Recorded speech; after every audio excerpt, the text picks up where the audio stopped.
I'm Robert Kelly-Goss, and this is Swampland.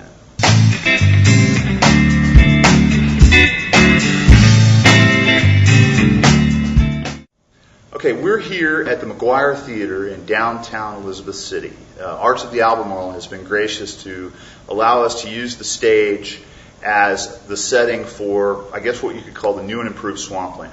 Occasionally we're going to go on location, as we've done in the past, to interview people and see what they're up to, but we're going to bring people here to you. And today we've brought Susan Hinkle. And Susan, you're the owner of Page After Page bookstore on Water Street, just across the street from Mariner's Wharf in downtown Elizabeth City. That's right. And it's a great little bookstore. I love it. People that love books tend to love it because it's intimate and you bring a lot of authors in. But you also have something of a passion for local business or I guess local marketing, and that's why we're here today, because you have really gotten passionate about promoting local businesses, locally owned, and getting people to recognize that it's important to buy from local merchants. Why is that? Well, number one, if you don't buy from your local merchant, they will go away. And number two, you'll also lose your choice of what you can buy, because locally owned businesses are not run by bean counters that decide what makes the most profit. They're run by what you want to see in the store. Well, then somebody might ask you, obviously you have to make a choice as a bookseller what you carry. How do you make those choices? I mean, what do you do to work with the local consumer to help them feel like they have a voice in what they're buying? My customers have a huge voice in what I buy to put in the store. The customer asks me to get a certain product, a sideline, for example, frames for art. I'll order them for the customer. I will get what a customer wants. And then you also, I know from personal experience, if it's a book that is not in your inventory, it's easily ordered right there at the store, and you get it pretty quickly. Right, we get it in 2 days. So you have a mechanism in place to give people what they want as far as consumers go, and I'm pretty sure, my experience with other local merchants, that's the case downtown and all over. But there's another component to this issue, tax base. It really is important, you say, to shop locally because it keeps the money flowing inside the community. How does that work? That's correct. 68% of every dollar you spend in a locally owned independent store goes back into your community. Okay.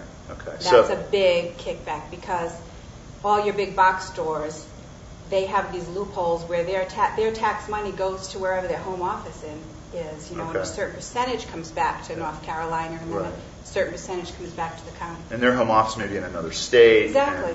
So I pay you for a book. That money goes into your till. You're able to pay local employees who in turn spend their money locally, and the money that I'm taxed to purchase your product goes into the town and the county and of course the state, and it's spread out and utilized for hopefully what we all would agree on is our own local benefit. That's right. Okay.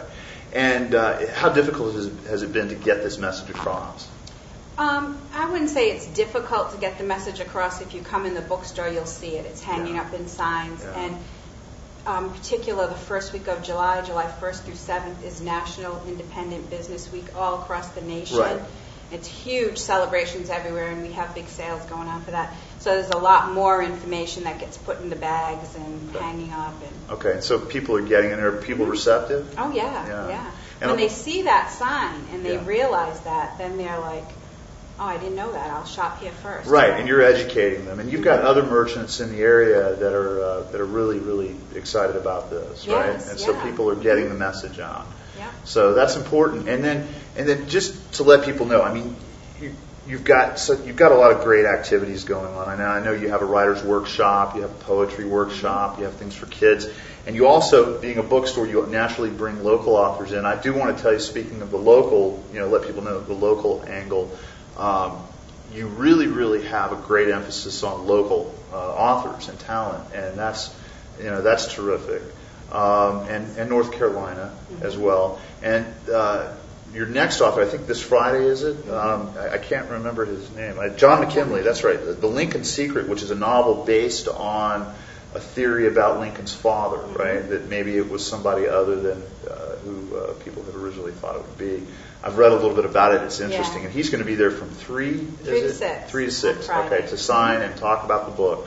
And you've got a big list, and I know that in the Daily Advance and in our calendars, people can find all your listings, and we try to keep everybody updated. Until next time, from the McGuire Theater, this is Robert Kelly-Goss, and I thank you for watching.